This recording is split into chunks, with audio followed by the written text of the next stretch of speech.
Meu irmão me acusou de roubar um relógio de $12.000, meu pai me expulsou, então parei de pagar a hipoteca deles. Eu sou Alex, tenho 28 anos, e minha própria família tentou arruinar minha vida por causa de uma mentira, me expulsando da casa que eles não conseguiam pagar sem mim.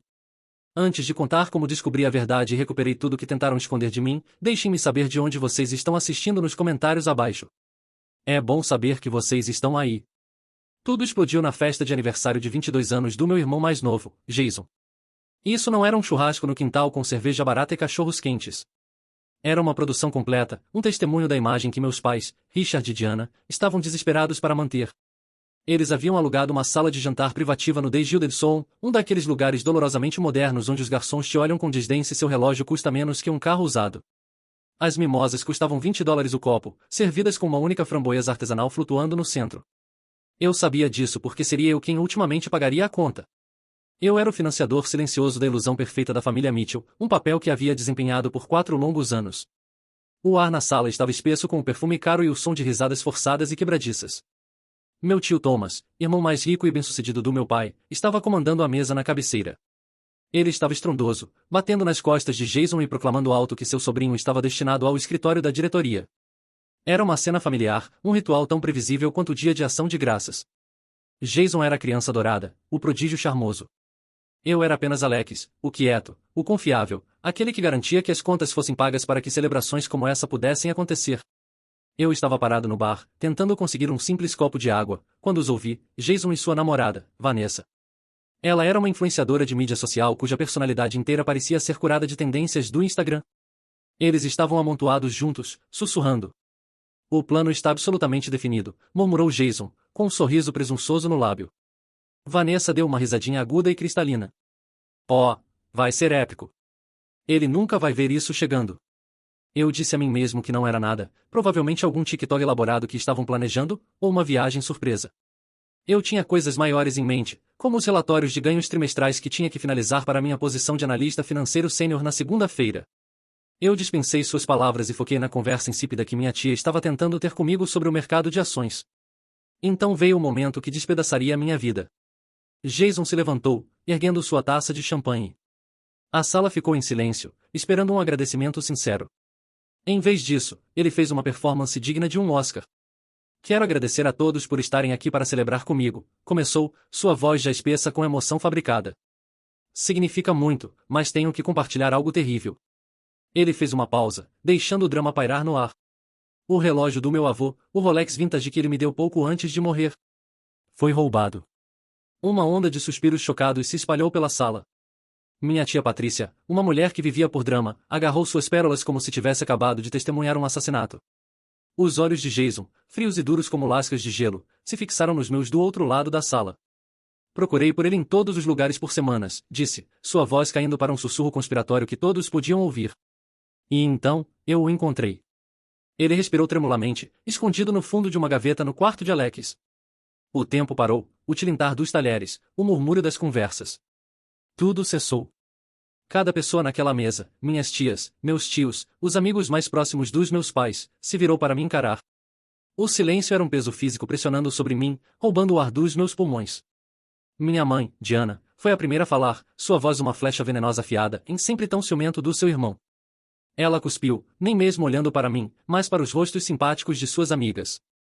Meu pai, Richard, o homem que me ensinou a andar de bicicleta e equilibrar um talão de cheques, simplesmente olhou para seu guardanapo perfeitamente dobrado, se recusando a encontrar meu olhar. Seu silêncio foi o golpe mais cruel de todos. Era um veredicto inculpado. Minha prima Emily, que era mais como uma irmã para mim, começou a protestar. Isso é impossível, tia Diana. A Alex nunca faria isso. Chega, Emily, meu tio Thomas interrompeu, sua voz um comando severo que a silenciou imediatamente. Mais tarde naquela noite, a performance havia acabado. Meu pai estava parado no corredor, seu rosto uma máscara fria e sem emoção. Saia, disse. Não foi um grito. Foi um comando plano e morto. Faça uma mala. Quero você for em 1 hora. Minha mãe estava ao lado dele, braços cruzados, sua expressão uma mistura de decepção e desgosto. Eu era uma mancha que eles precisavam remover. Enquanto passava por eles para meu quarto, o quarto na casa cuja hipoteca eu estava pagando, eu sabia que isso não era apenas uma discussão. Era uma excomunhão. E enquanto o peso total de sua traição desabava sobre mim, uma pequena faísca fria se acendeu no fundo do meu estômago. Não era dor. Não era tristeza. Era a primeira faísca de um fogo que eles viriam a se arrepender de ter iniciado. O som da porta da frente se fechando atrás de mim era inquietantemente silencioso, uma pontuação suave no final de uma sentença de 28 anos. Fiquei parado na entrada da garagem por um longo momento, a única bolsa aos meus pés parecendo impossivelmente pesada. A rua suburbana familiar, com suas casas idênticas e gramados perfeitamente cuidados, parecia um cenário de filme, uma vida a qual eu costumava pertencer agora apenas um pano de fundo. Me forcei a não olhar para trás para casa, a não procurar um rosto na janela. Eu sabia o que veria, ou melhor, o que não veria. Nenhum remorso. Nenhuma dúvida. Apenas a certeza fria da minha culpa nos olhos deles. Entrei no meu carro, um sedã sensato de 4 portas que gritava analista financeiro, e dirigi. Minha mente era uma nevasca de perguntas e acusações, mas minhas mãos estavam firmes no volante. Dirigi pelos subúrbios adormecidos, passando pelos parques onde brinquei quando criança e pela escola onde me formei com honras. Cada marco era um fantasma. Havia apenas um lugar para onde eu podia ir, uma pessoa que não exigiria uma explicação que eu não tinha. Parei em frente a um modesto prédio de apartamentos de 3 andares do outro lado da cidade, um mundo distante dos gramados cuidados e garagens de 2 carros da minha vida antiga. Subi até o apartamento 2B e bati. A porta se abriu revelando o meu melhor amigo, Mark. Nos conhecíamos desde a faculdade, onde nos conectamos durante sessões de estudo tarde da noite e pizza barata. Ele era designer gráfico, um contraste gritante com meu mundo de números, mas era a pessoa mais lógica e equilibrada que eu conhecia. Ele olhou uma vez para meu rosto pálido, a bolsa agarrada na minha mão, e sua expressão mudou de confusão sonolenta para séria preocupação. Ele não perguntou o que aconteceu. Ele não perguntou por que eu estava lá à meia-noite. Ele apenas se afastou. Quarto de hóspedes aberto, disse, sua voz um ronronar baixo e reconfortante. Ele pegou a bolsa pesada dos meus dedos entorpecidos. Cama feita, você parece que poderia usar uma cerveja, ou algo mais forte. Mais forte, consegui grasnar, minha garganta apertada. Ele assentiu, desaparecendo na cozinha. Afundei no sofá gasto, as molas gemendo em protesto. Mark voltou com 2 copos e uma garrafa de uísque decente. Ele serviu 2 dedos em cada, me entregou um, e se sentou na poltrona à minha frente. Ficamos lá por muito tempo, os únicos sons sendo o tilintar do gelo e o zumbido distante do trânsito. Ele não pressionou. Ele não intrometeu. Ele apenas proporcionou um santuário silencioso e inabalável.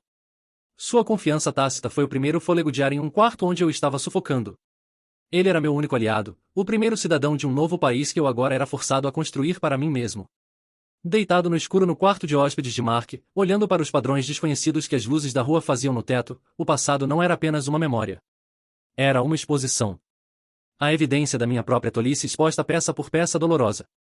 Tudo começou 4 anos atrás. Eu tinha 24 anos, comemorando uma promoção para uma posição de analista sênior na minha empresa. O aumento salarial foi significativo. Eu me sentia invencível. Levei meus pais para uma churrascaria para comemorar. Um lugar que eles amavam mas sempre reclamavam que era muito caro. Naquela mesma semana, a ligação chegou. Era meu pai. Sua voz, geralmente tão confiante e estrondosa, era um sussurro oco. Sua empresa, aquela a qual ele havia dedicado toda a sua vida adulta, havia sido comprada. Sua posição executiva de alto nível foi eliminada. Sua indenização foi decente, mas não duraria para sempre. Não conte a sua mãe o quão ruim é, ele me implorou, sua voz rachando. A vergonha em sua voz era uma faca no meu estômago. A humilhação. E isso a esmagaria. Então eu concordei, e fiz mais. Eu sabia que o orgulho do meu pai não o deixaria pedir ajuda diretamente, então contornei isso. Entrei na minha conta bancária online, encontrei o site da empresa hipotecária e procurei o pagamento deles. $3.800 por mês. Era uma fortuna, mas fiz as contas. Eu podia cobrir. Configurei um pagamento automático recorrente da minha conta para a deles. Disse aos meus pais que era um empréstimo sem juros para ajudá-los a reorganizar suas finanças. Era uma mentira que todos tacitamente concordamos em acreditar. O empréstimo nunca mais foi mencionado. Esse foi o primeiro fio. Logo havia mais. Meu pai tentou começar um negócio de consultoria. Falhou espetacularmente. Fui eu quem silenciosamente pagou as contas do cartão de crédito. Ele havia acumulado comprando equipamentos de escritório e levando clientes potenciais para almoços chiques. Classifiquei a perda de $15.000 na minha cabeça como outro empréstimo. Então chegou a vez de Jason. Ele foi aceito em uma universidade particular conhecida mais por seu prestígio e festas do que por sua acadêmica. Só a mensalidade era 45 mil dólares por ano. Minha mãe me ligou, chorando com uma mistura de orgulho e desespero performático. Oh, Alex, é o sonho dele, mas com o negócio do seu pai não decolando. Não sei como podemos fazer isso. A implicação era um peso de chumbo.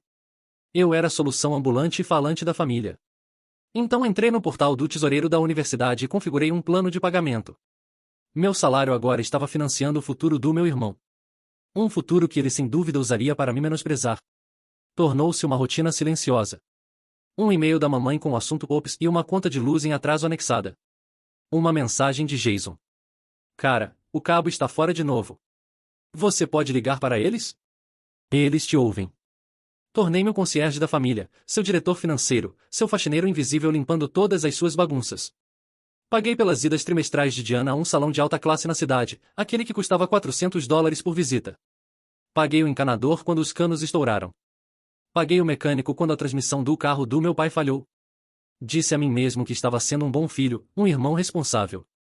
Mas a verdade, despida no silêncio estéril do quarto de hóspedes de Mark, era muito mais feia. Eu não estava sendo dedicado. Estava sendo usado. Não era um membro da família. Era um recurso a ser explorado. Meu amor e meu salário eram indistinguíveis para eles. E agora que eu havia sido falsamente acusado, minha utilidade havia se esgotado. Era simples assim. Eles não estavam apenas descartando um filho. Estavam demitindo um funcionário que de repente se tornou inconveniente. Justo quando eu estava afundando em um poço de autorrecriminação, meu telefone vibrou com uma ligação da minha prima, Emily. Ela era 2 anos mais nova que eu, mas tinha uma sabedoria que desafiava a sua idade. Ela sempre vira a dinâmica familiar pelo que realmente era. Alex? Oh, graças a Deus você atendeu. Sua voz estava trêmula, carregada de raiva. Acabei de sair da casa deles. Não posso acreditar neles. Nunca vou perdoá-los por isso. Não é sua briga, Amy, disse, minha voz rouca. É uma merda que não é, ela retrucou, e eu podia imaginá-la andando de um lado para o outro em seu quarto. Eles estão delirantes. Eu disse a eles, Alex tem ajudado vocês por anos, e sua mãe teve a audácia de dizer, é dever de um filho ajudar seus pais. Eu queria gritar. Ela respirou fundo. Escute-me, Alex. Isso não é novo. Lembra quando Jason pegou o carro do vovô sem permissão e amassou para a lama? Quem teve a mesada cortada por 3 meses para pagar o conserto, por que você deveria estar cuidando dele? Eu lembrava. Eu estava em uma competição de natação naquele dia, quilômetros de distância. Ou a vez que ele foi mal na prova de química e disse a eles que o professor odiava. Eles ligaram para o diretor para reclamar. Mas quando você tirou B mais em cálculo em vez de A, seu pai te deu uma palestra de 1 hora sobre relaxar. Sempre foi assim. Eles precisam de um herói e precisam de um bode expiatório. Você só foi permanentemente escalado para o papel errado. Suas palavras foram como um tônico revigorante. Ela não estava apenas oferecendo simpatia. Estava oferecendo validação. Estava confirmando que eu não estava louco. A injustiça que eu sentia não estava apenas na minha cabeça. Era um padrão de comportamento que ela havia testemunhado toda a sua vida. Obrigado, Emily, disse. E minha voz estava mais forte. Sério. Obrigado. Qualquer coisa que você precisar, Alex. Um lugar para ficar, dinheiro, uma testemunha, você só me liga. Estou do seu lado. 100%. Desligamos. E pela primeira vez, não me senti completamente sozinho. Eu tinha Mark. Eu tinha Emily. Não era uma família, mas era um começo. Era uma fundação sobre a qual eu podia construir. Seção 2.4 Uma suspeita lógica deitado lá, as palavras da minha mãe. Dever de um filho. Ecoando nos meus ouvidos, meu cérebro analítico começou a empurrar através da névoa emocional. Algo estava errado com a história. Profunda, fundamentalmente errado. A acusação era muito dramática, muito teatral. Jason era muitas coisas. Egoísta, arrogante, preguiçoso. Mas ele não era estúpido. Me incriminar era um movimento de alto risco e baixa recompensa. O potencial para dar errado era enorme. Por que ele faria isso?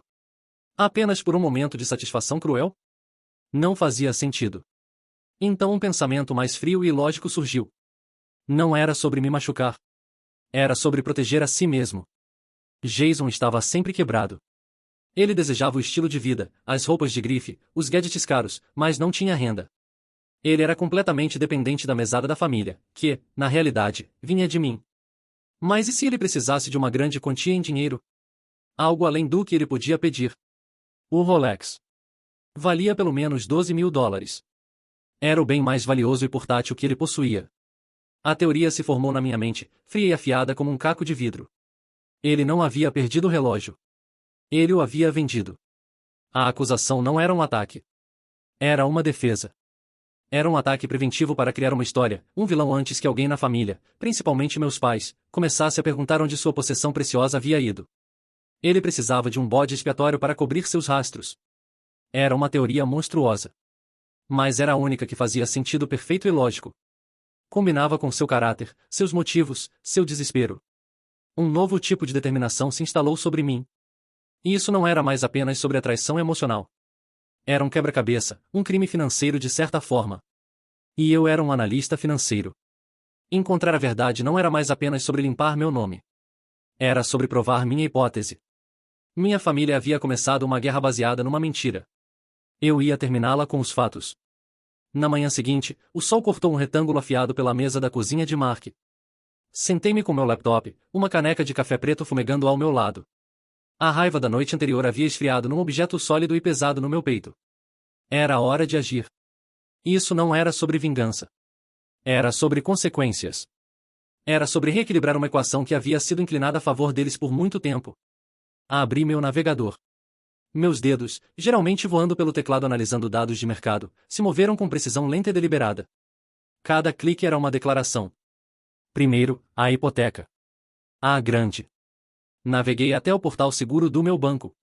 A interface familiar azul e branca, um pano de fundo austero para a tarefa em mãos. Encontrei a aba de pagamentos recorrentes. Lá estava. Casa da família Mitchell. 3.800 dólares. Primeiro de cada mês. Pensei no meu pai, tão orgulhoso daquela casa, me dando palestras sobre a importância de ser proprietário. Pensei na minha mãe, cuidando de suas roseiras no jardim da frente. Uma imagem de felicidade suburbana. Era tudo uma fachada, e eu era quem estava pagando pela tinta. Meu dedo pairou sobre o botão deletar.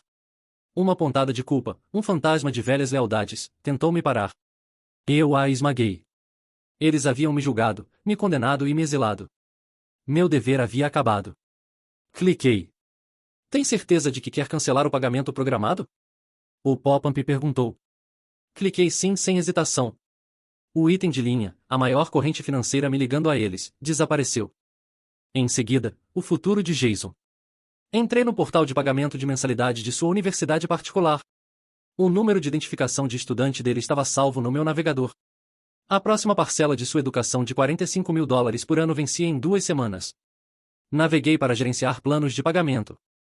Podia ver as informações da minha conta bancária listadas como fonte primária. Cliquei cancelar plano. Um aviso piscou na tela.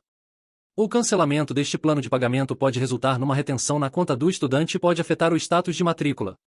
Sorri sombriamente. Que seja. Confirmei o cancelamento. Jason estava prestes a receber uma educação do mundo real sobre causa e efeito.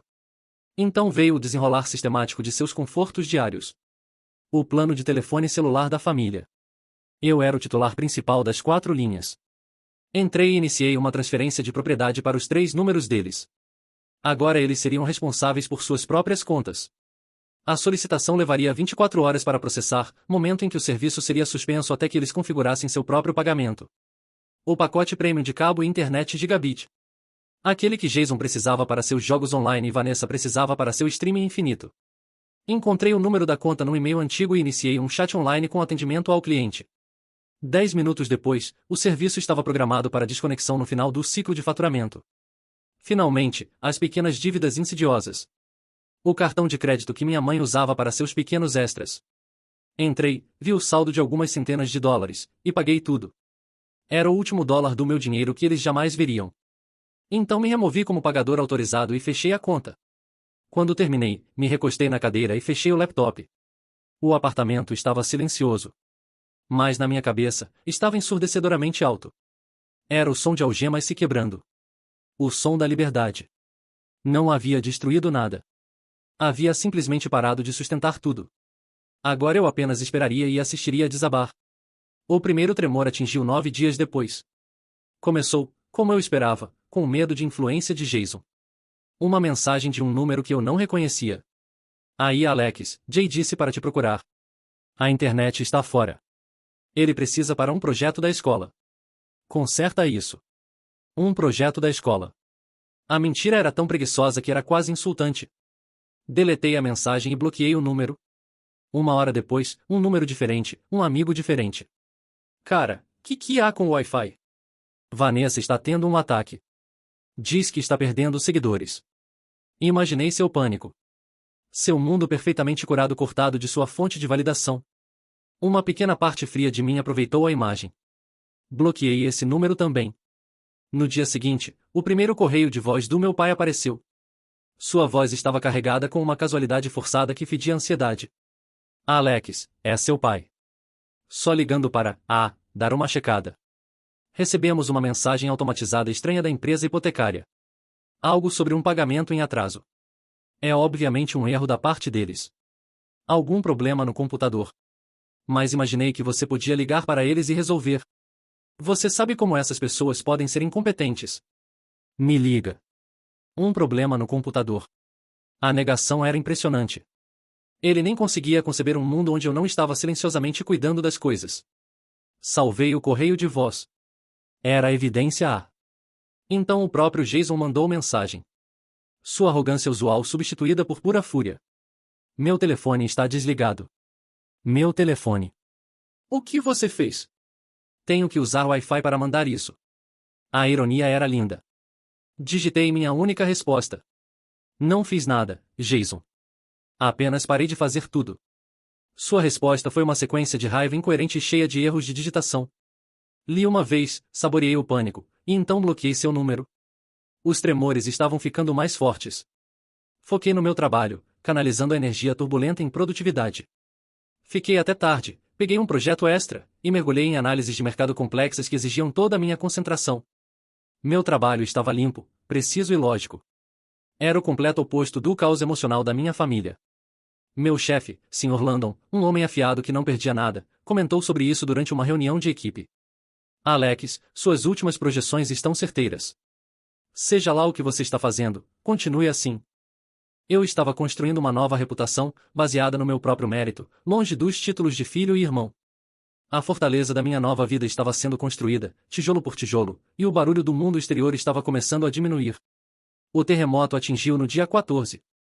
Chegou na forma da minha mãe, Diana, na porta de Mark. Eu havia acabado de chegar em casa de um longo dia de trabalho. As batidas na porta não eram uma batida educada. Era uma convocação frenética e exigente. Mark e eu trocamos um olhar conhecedor. Hora do show, ele murmurou, tirando seu telefone e discretamente apertando o botão de gravar da cozinha.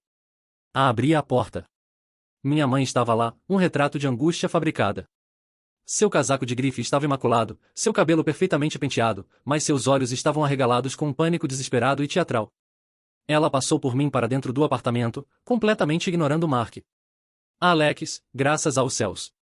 Tenho ligado e ligado. Estava tão preocupada que algo tivesse acontecido com você. Ela começou, sua voz tremendo. Você sabe por que não tenho atendido, disse, minha voz tão plana e dura quanto conseguia fazer.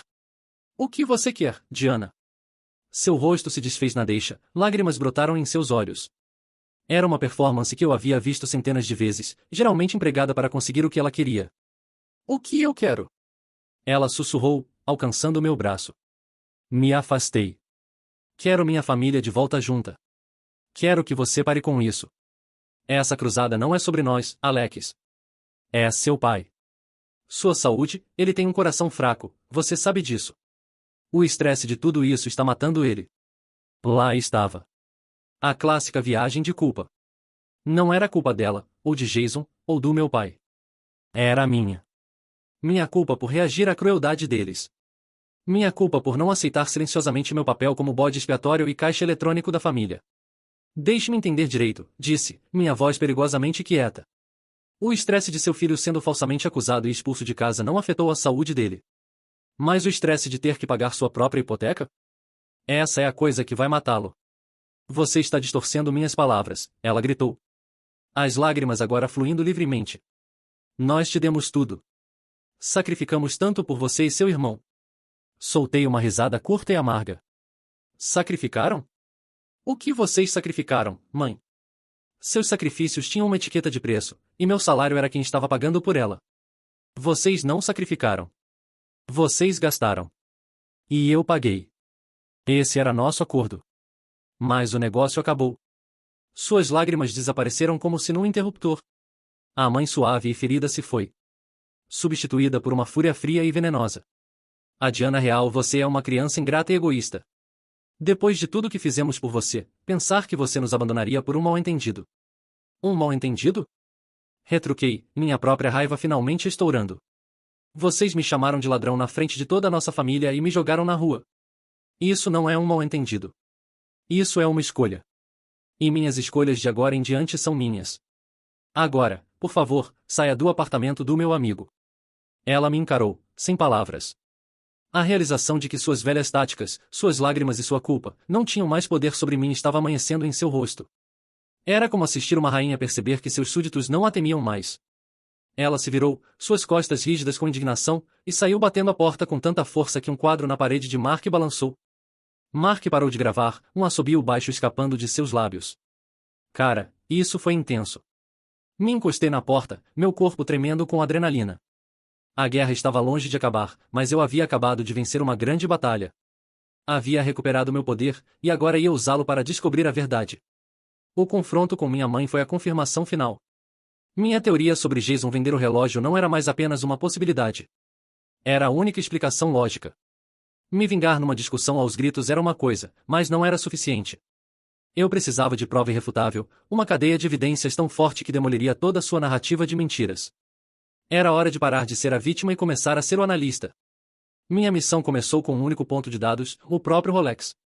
Eu sabia que anos atrás, num surto de fervor organizacional, havia escaneado e digitalizado todos os documentos importantes da nossa família, incluindo apólices de seguro. Disse a mim mesmo que era para preparação de emergência, mas agora era para a guerra. Passei uma noite inteira no meu laptop, peneirando anos de desordem digital no meu drive na nuvem. Finalmente, numa pasta rotulada Osealda Anderson Edmund, encontrei Home_Insurance, Sterolizia, Ster 2019, PDF. Minha respiração falhou quando abri o arquivo. Rolei pela linguagem jurídica padrão até o cronograma de propriedade pessoal valiosa. E lá estava, sob a seção de joias masculinas. Rolex Oyster Perpetual. Modelo 116.000. Meus olhos escanearam para a direita. Número de série, G78B4520. Escrevi o número num post-it novo e o coloquei no canto do meu monitor. Era meu santo graal. Agora para a caça. Criei uma nova planilha, meu habitat natural. Coluna A é nome do marketplace. Coluna B em URL. Coluna C em termos de busca. Coluna D é notas. Listei todas as plataformas que conseguia pensar. eBay, Shono24, The Real Real, fóruns de relógios de luxo, até Facebook Marketplace e Craigslist. A tarefa era monumental, como procurar um único grão de areia em todas as praias do mundo. Minha vida caiu num novo ritmo. Trabalhava um dia completo e exigente na empresa, voltava para o apartamento de Mark, fazia um jantar rápido, e então abria meu laptop. Minhas noites eram gastas nas trincheiras digitais, fazendo referência cruzada de listagens, dando zoom em fotos borradas, e documentando meticulosamente minha busca. Os primeiros dias foram uma moagem frustrante. Encontrei dezenas de relógios do mesmo modelo, mas nenhum com o número de série certo, ou a maioria não tinha número de série listado. Mark chegava em casa do seu estúdio de design e me encontrava de olhos lacrimejantes, curvado sobre a tela. Alguma coisa, ele perguntava. Apenas uma nova apreciação por quantas pessoas estão tentando vender relógios ridiculamente caros online, eu respondia, esfregando meus olhos cansados. Uma semana na busca, tive meu primeiro alarme falso. Uma listagem no eBay de um vendedor em Ohio. O modelo estava certo, as fotos eram claras, mas o número de série não estava visível. Meu coração disparou enquanto rascunhava uma mensagem educada. Olá, estou muito interessado neste relógio. Você poderia possivelmente fornecer o número de série? Estou tentando encontrar um de um ano de produção específico. Obrigado. Esperei por 2 horas agoniantes antes de uma resposta chegar. Ele mandou o número. Começava com um F e minhas esperanças despencaram. Era um beco sem saída. A frustração era imensa. Um gosto amargo na minha boca. Por um momento, considerei desistir.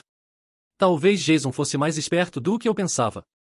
Talvez ele tivesse vendido por dinheiro em algum acordo de beco que seria impossível rastrear. A dúvida começou a se infiltrar, sussurrando que eu estava perdendo meu tempo, que eu deveria apenas seguir em frente. Quase fechei a planilha. Mas então olhei para o post-it no meu monitor. G78B4520. Era um fato. Era verdade num mundo de mentiras. Respirei fundo, abri uma nova aba, e voltei à minha lista.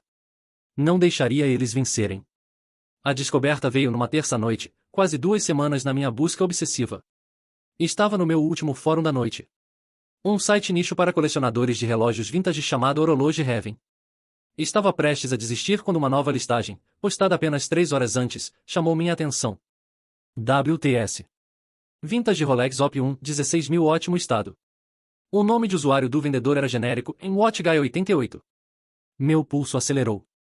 As fotos estavam um pouco granuladas, tiradas com câmera de telefone, mas o relógio era inconfundível. Escaneei o post e os comentários. Meus olhos pousaram num comentário de outro usuário.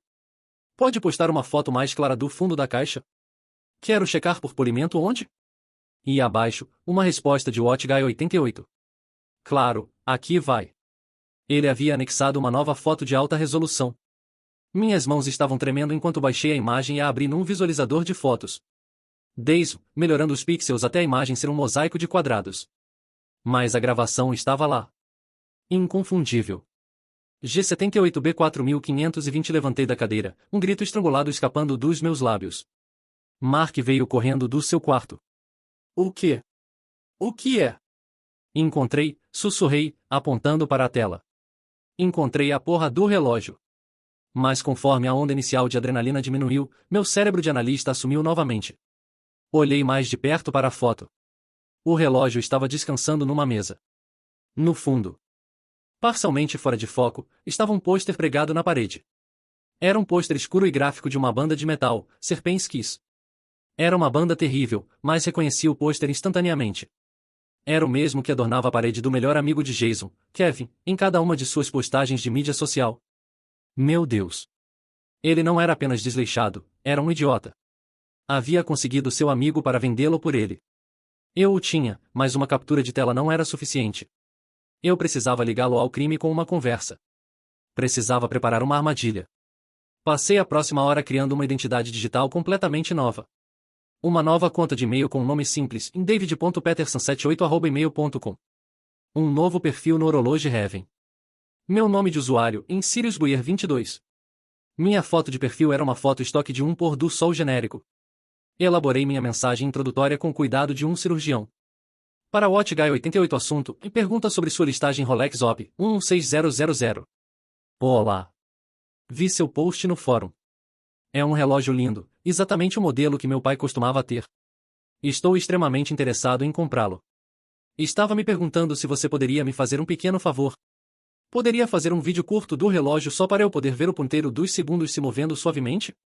Já tive problemas com falsificações antes. Além disso, sei que é improvável, mas você tem a caixa original e os papéis? Sou um comprador sério e preparado para pagar seu preço pedido. Obrigado pelo seu tempo. A solicitação era uma armadilha de múltiplas pontas. O vídeo provaria a posse física. A pergunta sobre a caixa e papéis, que eu sabia que não existiam para uma herança de família, foi projetada para provocar um tipo específico de mentira. Apertei enviar e encarei a tela, meu coração batendo um ritmo frenético contra minhas costelas. Menos de uma hora depois, uma notificação apareceu. Uma nova mensagem de WatchGuy 88.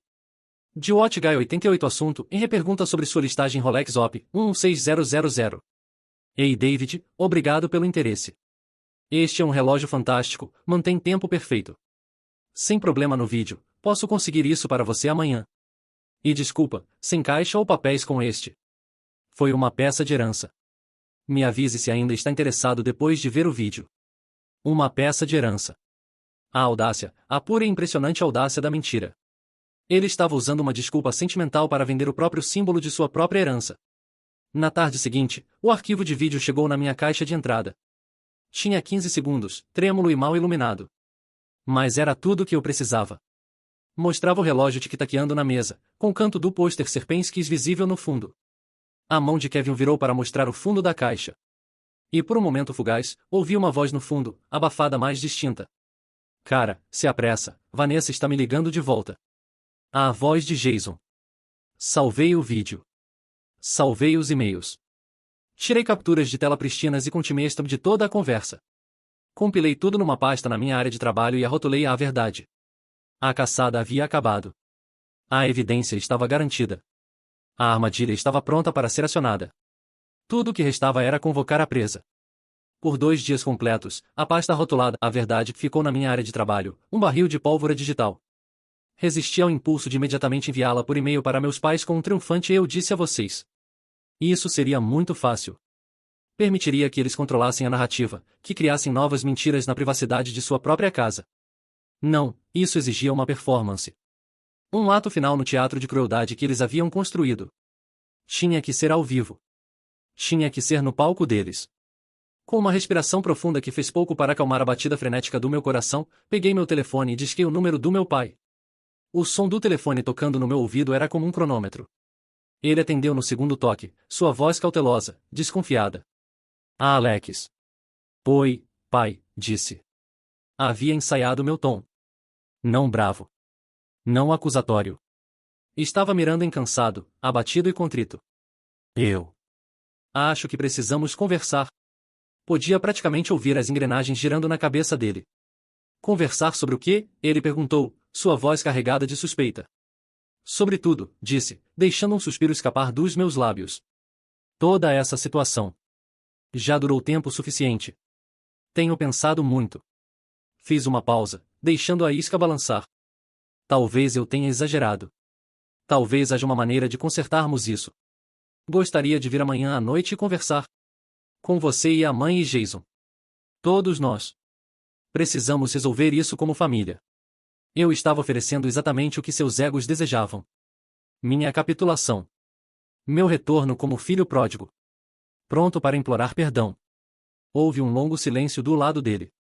Podia ouvir o som abafado de sua mão cobrindo o receptor enquanto conferia com minha mãe.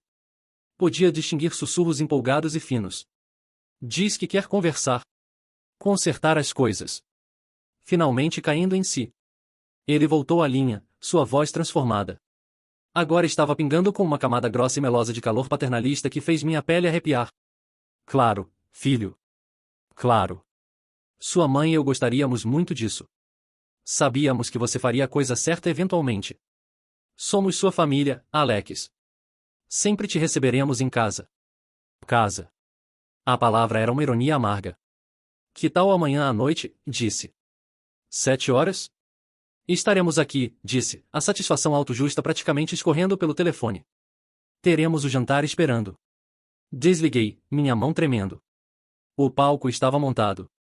Os atores haviam sido convocados. Passei o resto da noite organizando meticulosamente minha evidência numa unidade USB. Criei uma apresentação simples e limpa. Sem firulas. Apenas os fatos frios e duros. O dia seguinte no trabalho foi um exercício de pura força de vontade. Sentei em reuniões, respondi e-mails e executei modelos financeiros. Tudo enquanto uma corrente de alta frequência de antecipação vibrava sob minha pele. Quando contei a Mark meu plano naquela noite, ele apenas balançou a cabeça em admiração. Você está realmente entrando na cova dos leões? Tenho que ir, disse, deslizando o pequeno drive USB no meu bolso. Sentia pesado como um tijolo. Eles começaram isso na sala de estar deles. Vou terminar lá. Subir a entrada familiar parecia surreal. As roseiras das quais minha mãe tinha tanto orgulho estavam bem aparadas. Um tapete de boas-vindas estava na frente da porta. Era uma imagem perfeita de tranquilidade doméstica. Uma mentira completa. Toquei a campainha. Minha mãe abriu. Seu rosto uma máscara cuidadosamente composta de matriarca gentil e perdoadora. Alex, entre, querido. Estávamos tão preocupados. Todos estavam reunidos na sala de estar. Um tribunal pronto para passar julgamento final. Meu pai sentado em sua poltrona de couro de encosto alto. O trono de onde ele dispensava sua sabedoria e decepção. Jason estava largado no sofá, rolando pelo telefone com um ar de tédio profundo, como se minha presença fosse uma tarefa irritante. E ao lado dele, para minha surpresa e alegria, estava Vanessa. Sua expressão um espelho perfeito da indiferença presunçosa de Jason. E isso era melhor do que eu poderia ter esperado. Uma audiência mais ampla para o ato final. Obrigado por me receberem, disse, permanecendo em pé no centro da sala. Não ia ficar confortável. Não era um convidado. Era um agente de consequência. Somos sua família, Alex, meu pai disse, sua voz magnânima. Estávamos apenas esperando você cair em si e admitir o que fez. É preciso um homem grande para admitir quando está errado. É mesmo? Perguntei, minha voz perigosamente suave. Porque acho que é preciso um homem ainda maior para dizer a verdade. Jason bufou sem levantar os olhos do telefone. Lá vamos nós de novo. Apenas se desculpe para podermos seguir em frente. E descobrir como você vai pagar pelo meu relógio roubado. Era isso. A abertura perfeita. Você está certo, Jason, disse. E todas as cabeças na sala se viraram para mim no meu tom concordante. Vamos falar sobre seu relógio. Caminhei calmamente até sua TV Smart nova de 65 polegadas, aquela que eu sabia que eles não podiam pagar. Tirei o drive USB do meu bolso. Tenho feito uma pequena pesquisa, disse, de costas para eles enquanto plugava o drive numa porta lateral. É o que faço para viver. Encontro padrões nos dados. Podia sentir o olhar coletivo deles nas minhas costas, uma mistura de impaciência e condescendência. Usando o controle remoto, naveguei até a entrada USB. A tela piscou, então exibiu o conteúdo do drive. Um único arquivo chamado apresentação. E os dados, neste caso, disse, me virando para encará-los, são muito, muito interessantes. Cliquei play. A primeira imagem preencheu a tela. Uma captura de tela nítida e clara da listagem do Fórum Horologe Heaven. O Rolex brilhando sob uma luminária de mesa. O que é essa bobagem? Minha mãe exigiu, sua voz afiada. Aquilo, expliquei, minha voz nivelada e clara, é uma listagem de venda para um Rolex Oyster Perpetual. Modelo 116 mil. Foi postado online 2 semanas atrás. O preço pedido era $10.000. Cliquei o controle remoto. A próxima imagem apareceu. Um close-up apertado do fundo da caixa do relógio. O número de série G78B4520 ampliado e circulado em vermelho. E esse é o número de série do relógio. Pai, você vai lembrar quando configurei a apólice de seguro residencial para vocês anos atrás? Insisti que documentássemos os números de série de todos os objetos de valor. Peguei aquela apólice. Este número é 100% compatível. O sorriso condescendente do meu pai vacilou. Ele se inclinou para a frente na cadeira, apertando os olhos para a tela. Jason havia parado de se esparramar. Estava sentado ereto, seu rosto lentamente perdendo cor. É uma coincidência, minha mãe gaguejou. Mas sua voz carecia de convicção. Deve ser. É o que pensei também, disse concordando. Até que olhei para as outras fotos do vendedor. Cliquei novamente. O próximo slide mostrava a foto do relógio na mesa, com o pôster da banda Serpenskis visível no fundo. Ao lado, coloquei uma captura de tela da página do Instagram de Kevin, ele em seu quarto com exatamente o mesmo pôster na parede atrás dele. O vendedor é um usuário chamado WatchGuy88, mas o pôster no fundo de sua foto é idêntico ao do quarto do seu melhor amigo, Kevin. Que coincidência engraçada, né, Jason? Jason saltou em pé, seu rosto agora uma máscara de puro pânico. E isso é loucura. Você forjou isso. Você é um psicopata. Sou, disse, minha voz caindo. Então talvez você possa explicar isso. Cliquei uma última vez. O arquivo de vídeo começou a tocar. O clipe trêmulo de 15 segundos preencheu a tela. O relógio. A mesa. O pôster. E então o áudio, abafado, mais cristalino na sala morta em silêncio. Cara, se apressa. Vanessa está me ligando de volta. A voz de Jason. Suas palavras. Seu crime. Tocando em loop na sala de estar dos pais. O silêncio que se seguiu era uma coisa física. Era o som de um universo desabando. Vanessa encarou Jason, sua boca perfeitamente maquiada pendurada aberta numa obra silenciosa de horror. Ela parecia que havia acabado de ver um monstro revelar seu rosto verdadeiro. Minha mãe estava encarando Jason, suas mãos cobrindo a boca, seus olhos arregalados com um entendimento amanhecendo e enjoativo. Meu pai parecia que havia envelhecido 20 anos em 20 segundos. Seu rosto estava cinza, flácido e completamente devastado. Jason ficou congelado por um momento. Então girou a cabeça para mim, seus olhos selvagens e implorantes. Alex, eu. Você vendeu, disse, minha voz cortando pelo silêncio como uma faca. A pergunta era uma declaração, um veredicto final e condenatório. Você vendeu o relógio do vovô porque precisava de dinheiro. E você era covarde demais para admitir, então me incriminou. Você os deixou me expulsar. Você me chamou de ladrão. Você destruiu nossa família, tudo para encobrir sua mentirinha patética e gananciosa. Ele não negou. Não conseguia. Apenas fez um som sufocado e ofegante e desabou de volta no sofá, enterrando o rosto nas mãos. Um soluço profundo e cortante rasgou seu corpo. O som era feio, patético, e foi o som mais doce que já ouvi. Era o som da verdade, finalmente, se arranhando em direção à luz. No silêncio ensurdecedor que se seguiu à confissão de Jason, Vanessa foi a primeira a quebrar o encanto. Ela se levantou, seus movimentos rígidos e robóticos. Ela pegou sua bolsa de grife, deu uma última olhada para a figura chorosa de seu namorado no sofá, e sua expressão endureceu numa máscara de puro desgosto não adulterado. Nunca, nunca me contate novamente, disse, sua voz um estilete de gelo. Ela não poupou um olhar para meus pais.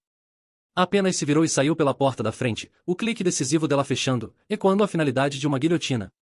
Uma parte do mundo cuidadosamente construído de Jason havia acabado de ser obliterada. Olhei da forma patética e trêmula de Jason para meus pais. Minha mãe agora estava chorando abertamente, não as lágrimas manipuladoras de antes, mas as lágrimas feias e manchadas de choque e vergonha genuínos. Meu pai não havia se movido. Estava apenas encarando a tela em branco da TV, seu rosto cinzento. O patriarca orgulhoso, o rei de seu castelo, parecia uma casca vazia. Eles haviam sido os arquitetos da minha queda, os juízes no meu julgamento, e agora eram apenas duas pessoas quebradas sentadas nos destroços do mundo que haviam construído sobre mentiras. Um sentimento estranho me lavou. Havia esperado me sentir triunfante, estático. Mas não senti. Apenas me senti vazio. O fogo da minha raiva havia se queimado, deixando para trás uma paisagem fria e desolada. Eu havia vencido. Havia provado minha inocência da maneira mais dramática imaginável. Mas ao fazê-lo, a última esperança persistente de que eu tinha uma família real havia sido extinta para sempre. Não havia apenas perdido a ilusão do amor deles. Havia sido forçado a matá-la eu mesmo. Sem outra palavra, me virei e saí da casa. Não bati à porta. Apenas a fechei gentilmente atrás de mim. Não havia mais nada a dizer. A volta para o apartamento de Mark foi um borrão. A adrenalina que havia estado correndo pelas minhas veias por 48 horas se esvaiu, me deixando exausto e vazio. Entrei no apartamento e Mark estava esperando no sofá. Então, perguntou, sua voz gentil. Está feito, disse, caindo na poltrona. Ele confessou. Eles sabem de tudo. Como você se sente? Pensei por um momento. Como se tivesse acabado de terminar de correr uma maratona para a qual nunca me inscrevi. Ficamos em silêncio por um tempo, e eu sabia que minha vida antiga estava bem e verdadeiramente acabada. Não podia voltar. Mas também não podia ficar aqui neste limbo. Era hora de construir algo novo. Algo que fosse meu desde o início. O primeiro passo mais prático foi minha própria independência. Eu precisava do meu próprio lugar. Para fazer isso, precisava de uma hipoteca, e para conseguir uma hipoteca, precisava de um quadro financeiro impecável. Era hora de fazer por mim mesmo o que fazia para meus clientes todos os dias. Uma auditoria financeira completa. Precisava desheredar cada último fio que me conectava às finanças da minha família, para garantir que nenhuma de suas responsabilidades pudesse me tocar novamente. O fim de semana seguinte foi um mergulho profundo no meu próprio passado. Puxei relatórios de crédito. Passei por anos de extratos bancários. Coletei cada documento digital que tinha relacionado às minhas finanças. Estava procurando pontas soltas, acordos de coassinatura esquecidos, qualquer coisa. Conforme peneirava uma pasta mestre de documentos escaneados que havia criado anos atrás, uma subpasta rotulada Grand_Fast_Date chamou minha atenção. Minha avó do lado da minha mãe havia falecido quando eu tinha 10 anos. Mal me lembrava dela. Apenas uma impressão vaga de uma mulher gentil com um sorriso suave. A curiosidade atingiu o pico. Abri o arquivo principal. Comecei a escanear pela linguagem jurídica densa. A maior parte era coisa padrão. Sua casa para minha mãe e sua irmã estrangeira, Raquel. Suas joias para serem divididas entre elas. Mas então, na página 4, um parágrafo fez meu sangue gelar. Detalhava o estabelecimento de um traste testamentário. Deveria ser financiado com uma porção significativa de seu portfólio de ações e foi designado para um único beneficiário. Meu primeiro neto nascido para ser dispersado para ele ao atingir a idade de 25 anos. Meu primeiro neto nascido. Esse era eu. Li o parágrafo novamente e então uma terceira vez. Meu coração estava martelando contra minhas costelas. Um fundo fiduciário? Eu tinha 28 anos. Meu 25º aniversário havia chegado e se passado 3 anos atrás sem um sussurro disso. O testamento nomeava o executor da propriedade. O homem responsável por garantir que seus desejos fossem cumpridos. Sr. Robert Harrington Escu. Uma busca frenética no Google confirmou que ele ainda estava vivo.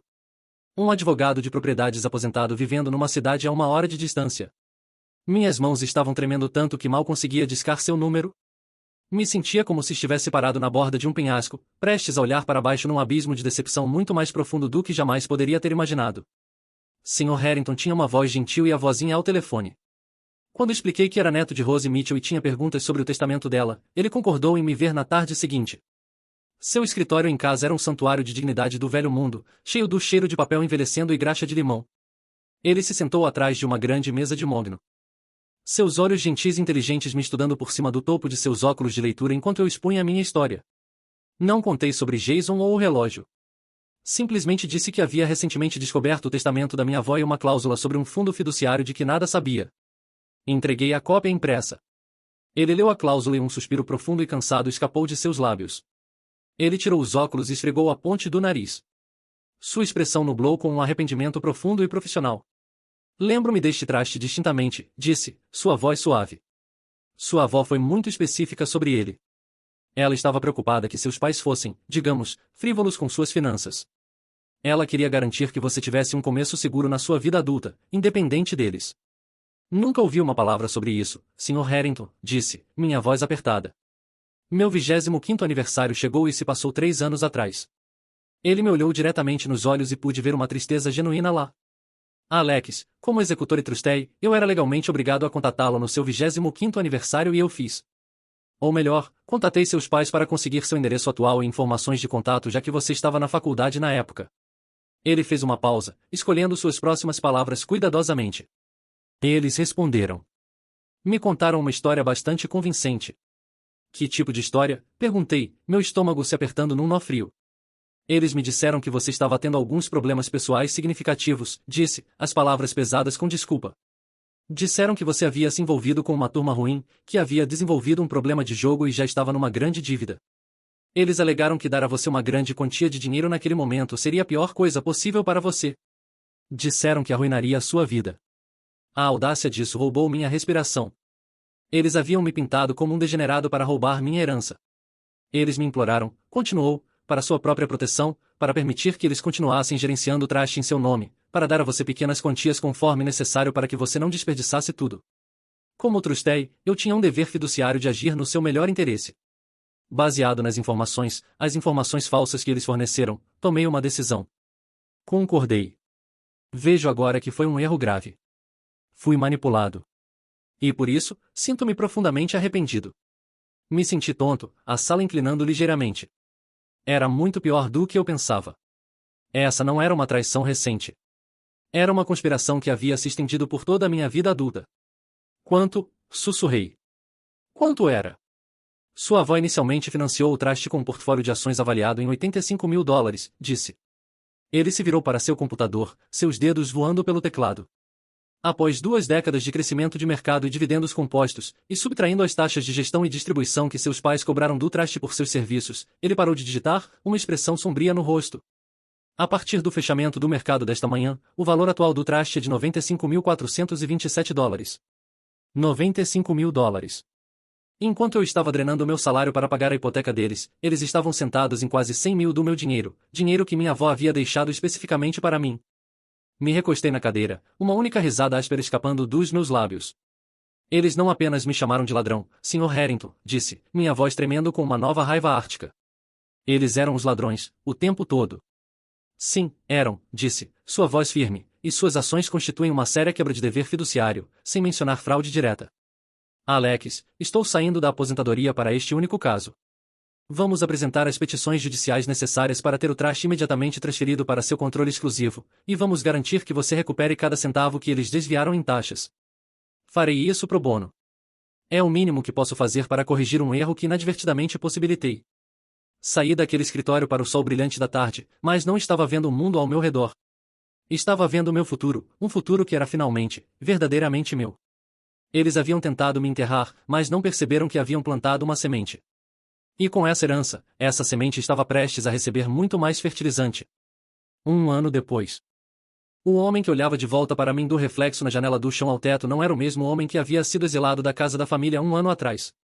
Aquele homem se foi, queimado num cadinho de traição e reconstruído das cinzas. Eu morava no 25º andar de um arranha-céu elegante e moderno no coração da cidade agora. Meu apartamento era meu santuário, um espaço minimalista de linhas limpas, cores suaves e um senso quase obsessivo de ordem. Não havia desordem, sem fantasmas, apenas uma vista panorâmica do horizonte da cidade, um lembrete constante de quão longe eu havia chegado. A herança de $95.000 foi o pagamento inicial desta nova vida, a fundação sobre a qual comecei a construir. Mas foi apenas um começo. A construção real veio do meu próprio trabalho duro, minha própria disciplina. Com o estresse constante e drenante dos problemas financeiros e emocionais da minha família minha mente se tornou uma máquina bem afinada. No trabalho, meu foco era absoluto. Não estava mais apenas passando pelos movimentos. Estava se destacando. Minhas análises de mercado eram mais afiadas, minhas projeções mais precisas. 3 meses atrás, meu chefe, Sr. Landon, havia me chamado em seu escritório com paredes de vidro. Ele era um homem direto que valorizava resultados acima de tudo. Alex, disse, indo direto ao ponto. Estamos lançando uma nova divisão de investimento focada em tecnologia emergente. É um portfólio de alto risco, alta recompensa. Preciso de alguém para liderá-lo que seja meticuloso, visionário e imperturbável. Ele deslizou uma pasta pela mesa polida em minha direção. Esta é uma posição de vice-presidente. Vem com um salário que reflete esse título e uma estrutura de bônus de performance significativa. O trabalho é seu se quiser. A promoção, o novo salário, era mais que apenas dinheiro. Era uma validação de um mundo que operava na lógica e mérito, um mundo tão removido do pântano tóxico e irracional da minha família. Aceitei sem hesitação. Mas a mudança mais profunda na minha vida havia vindo do lugar mais inesperado. Alguns meses após o confronto, lutando para processar o furacão de eventos, eu precisava de uma válvula de escape. Por impulso, criei um canal no YouTube. Chamei de Dinheiro Simplificado com Alex. Para meu primeiro vídeo, não usei um roteiro. Apenas sentei na frente da câmera do meu laptop e contei minha história. Estava cru, sem polimento e brutalmente honesto. Não usei seus nomes, mas detalhei o controle financeiro, as mentiras, o peso de ser o provedor secreto. Intitulei Eles Me Chamaram de Ladrão, mas eu estava pagando as contas deles por anos. Postei tarde numa terça-noite, não esperando nada. Acordei na quarta-feira para descobrir que tinha 15.000 visualizações. A seção de comentários foi uma revelação. Centenas de pessoas de todo o país estavam compartilhando suas próprias histórias. Esta é minha vida. Sou a filha responsável pagando pelas más decisões dos meus pais. Obrigado por colocar palavras no que venho sentindo há uma década. Meu irmão é a criança dourada, e eu sou o banco da família. Estou chorando assistindo isso. Não havia apenas postado um vídeo. Havia aberto uma comporta. Percebi que não estava sozinho. Longe disso. Esta descoberta alimentou um novo propósito em mim. Meu canal se tornou meu projeto de paixão. Postei novos vídeos toda semana. Ensinei pessoas como criar um fundo de liberdade para escapar de situações de vida tóxicas. Fiz vídeos sobre estabelecer limites financeiros, sobre como conversar com a família sobre dinheiro, sobre o básico de investir para a verdadeira independência. Meu crescimento não foi uma explosão viral. Foi uma construção constante e orgânica. Durante o ano, alcancei 150.000 inscritos. Eles não eram apenas seguidores. Eram uma comunidade. Éramos todos sobreviventes de um tipo particular de guerra silenciosa, e estávamos ajudando uns aos outros a construir uma paz duradoura. Eu tinha uma regra rigorosa de não contato com meus pais e Jason, mas atualizações ainda chegavam até mim através de Emily, que atuava como uma jornalista relutante e triste relatando de um reino caído.